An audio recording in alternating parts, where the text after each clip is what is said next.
Welcome to doctor மைக்லீஸ் music therapy channel. இன்றைய பதிவிலையும் நியூரோபிளாஸ்டிசிட்டி ஆஃப் த பிரெயின் என்ற தலைப்பில் சில செய்திகளை நம்ம பகிர்ந்துக்கலாம். சென்ற பதிவிலே இதை தான் பற்றி பார்த்துட்டு வரோம். சென்ற பதிவில் மைண்ட்ஃபுல்னஸ்க்கு எப்படிலாம் ப்ராக்டிஸ் பண்ணணும் அப்படின்னு கூட பார்த்தோம்.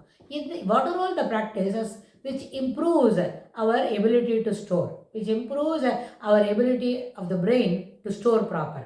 நாம் இம்ப்ரூவ் பண்ணுறது இல்லை, நம்மளோட மூளை எப்படி தன்னை தயார் பண்ணிக்கிறது அதுதான் பார்க்குறோம். இப்போ ஹவு வி ஆர் இம்ப்ரூவிங் அப்படின்னு சொன்னால் என்னமோ இதெல்லாம் நம்ம கையில் இருக்கிற மாதிரி, நம்ம ஏதோ மூளையில் சில சாமானெல்லாம் எடுத்து ஆர்கனைஸ் பண்ணுற மாதிரி இங்கிலீஷை வந்து லிட்ரலாக புரிஞ்சுக்கிறோம். அப்படி இல்லை.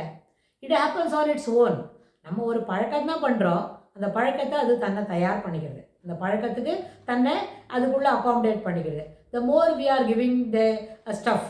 சென்ற பதிவில் ஒரு சில பதிவுகளுக்கு முன்னாடி சொன்னோம், ஒரு நாளைக்கு 8 மணி நேரம் 10 மணி நேரம் படிக்கிறோம், ஒரு வாரத்தில் 20 மணி நேரத்துக்கு மேலே படிக்கிறோம் அப்படின்னு சொன்னால் the mind gets accustomed, it is conditioned to learn more அப்படின்னு ஆகிடும். எப்போ நம்ம புக் எடுத்து வச்சாலும் சில பிள்ளைங்க இருப்பாங்க, உடனே பெருசாக ஒரு யார்னிங், அப்புறம் வந்து சோம்பல் முறிக்கிறது, அப்புறம் அதுக்கப்புறம் இப்போ தான் அவசரமாக ரெஸ்ட் ரூம் போனோம், இல்லை ரொம்ப அவசரமாக வாஷ்ரூம் போனோம் அப்படின்னு சொல்லி எழுந்து போகிறது அப்படின்னு சொன்னால் முதல்ல அந்த ஃபோக்கஸிங் எபிலிட்டி. இப்போ what we are exactly do, இங்கே என்ன பண்ணிட்டு இருக்கிறோம், நம்ம எதுக்காக இங்கே வந்து உட்காந்துருக்குறோம் அப்படின்னு மனசில் வந்துட்டுன்னு சொன்னால் அதை உணர்ந்து படிக்கிறதுக்கு வந்தாலே வேறு எந்த விதமான ஒரு சென்சேஷனும் நமக்கு இருக்காது.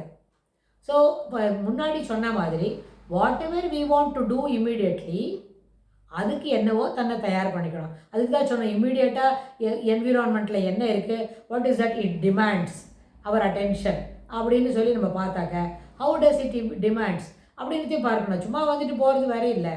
ஆனால் அதே சமயத்தில் என்னெல்லாம் இருக்குது, ஹவு இட் டிமாண்ட்ஸ், என்னெல்லாம் எவ்வளோ விதமான நம்மளோட தீவிரமாக கவனிக்கிற ஒரு அவசியத்தை அது ஏற்படுத்துறது அப்படின்னு பார்க்கணும். ஒரு இடத்துக்கு போகிறோம், நிச்சயமாக நிறைய செய்திகளை பார்த்துட்டு வரணும்னா எதை பார்க்கறதுக்கு போகிறோமோ அதை முதல்ல தெரிஞ்சுக்கிட்டு அதுக்கப்புறம் நம்ம we continue to do that. அதில் தான் நம்ம சொன்னோம் பிரெயின் அண்ட் பிஹேவியர் அப்படின்னு நம்ம பார்த்துருக்கோம். அந்த பிரெயின் அண்ட் பிஹேவியர்னால நம்ம பிஹேவியர்னால பிரெயின் என்ன பண்ணுறதுன்றது தான் இப்போ பார்த்துட்டு வரோம். பிரெயின் இதெல்லாம் பார்க்கறதுனால it is ready to learn many things அப்படின்னு அந்த கான்செப்டில் there are empty number of expressive behaviours are available, we are doing it, we are expressing our behaviour அப்படின்னு நம்ம சொல்கிறோம். ஸோ அந்த அடிப்படையில் மூளை எதையெல்லாம் எப்படியெல்லாம் ஸ்டோர் பண்ணிக்கும் அப்படின்னு சொன்னால் the more we give challenging environment. இங்கே போகிறோம், இதை பார்த்துட்ருக்குறோம், இதில் இருக்கிற செய்திகளை நம்ம பகிர்ந்துக்கணும் அப்படின்னு சொன்னால், பகிர்ந்துக்கணும்னு சொன்னாலே அங்கேயே யாரும் இல்லைன்னு அர்த்தம். we'll have to go out somewhere and share the information. அப்போ வெளியில் போகும்பொழுது பார்க்குற எல்லா செய்தியும் நம்ம நினைவு வச்சுக்கணும். அப்படின்னா அதுக்கப்புறம் கூர்ந்து கவனிச்சுக்கணும். கூர்ந்து கவனிச்சுட்டு எத்தனை ஐடியா இருக்குது, என்னெல்லாம் இங்கே சப்ஸ்டான்சஸ் அவைலபிள், அது என்ன சாப்பிட்றது மட்டுமா, இது whether it is eatable or only இதை ஷோ பீஸ்க்கு தான் வச்சுருக்கிறா, இது சாப்பாடு இல்லையா அப்படின்றதெல்லாம் நம்ம செக் பண்ணிவிட்டு, so these are all the ways it has been displayed there அப்படின்னு நம்ம அங்கே சொல்ல துவங்குவோம். அதை பற்றி அங்கே போய் பார்த்துட்டு வருவோம். பார்த்துட்டு வந்து வீட்டில் வந்து நம்ம அம்மா கிட்ட அதை ஷேர் பண்ணிப்போம். இது மாதிரி என்ன செய்யலாம்னு சொன்னால், ஒரு பார்க்குக்கு அழைச்சிட்டு போகிறோம் ஒரு குட்டி குழந்தைய, அதில் அழைச்சிட்டு போனால் ஒரு சின்ன விங்கு, ஒரு லெஃப்ட் கார்னரில் கொஞ்சம் தூரம் நடக்க போகிறோம் ஒரு பாத்வேல அப்படின்னா, அந்த நடைபாதையில் நம்ம நடக்கும்பொழுது அங்கே என்னெல்லாம் செய்திகள் இருக்குது, என்ன செய்தி இருக்கும், பார்க்கில் போய் இந்த மாதிரி நம்மளை மாதிரி இன்னும் குட்டி பசங்க விளையாடிட்டு இருக்கிறோம். அப்புறம் சீசா இருந்தால் போவோம், இல்லாட்டி போனால் கிளைடு பண்ணுறதுக்கு அந்த ஸ்லைடு ஷோ இருந்தால் பார்ப்போம், இல்லை ஸ்டார் கேஸ் இருந்தால் ஏறி இறங்குவோம், ஜூலாக இருந்தால் நம்ம வந்து நம்ம ஸ்விங்கில் போயிட்டு வருவோம். இது மாதிரி சில குட்டி பசங்களோட விளையாட்டுக்கு தகுந்த மாதிரி அது இருக்கும். அதில் இன்னும் கொஞ்சம் 2-3 ஐட்டம்ஸ் எக்ஸ்ட்ராவாக இருக்குமே தவிர நம்ம வந்து எல்லாத்தையும் பற்றியும் சொல்லலை. ஆனால் அந்த மாதிரி இருக்குச்சு. What are all the things you are observing in the ground.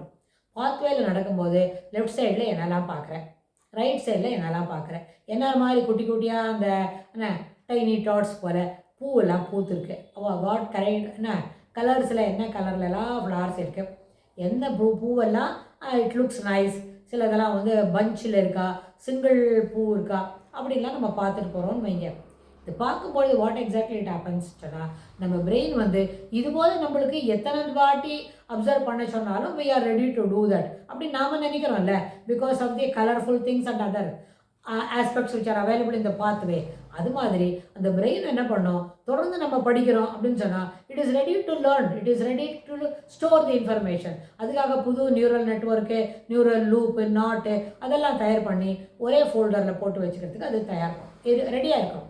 So அதுபோல் பார்க்குறது அத்தனையும் பதிவு பண்ணிக்கணும்னு சொன்னால் அதுக்கு முக்கியமாக முதல்ல செய்ய வேண்டிய வேலை என்ன, பி ரெடி டு லேர்ன்.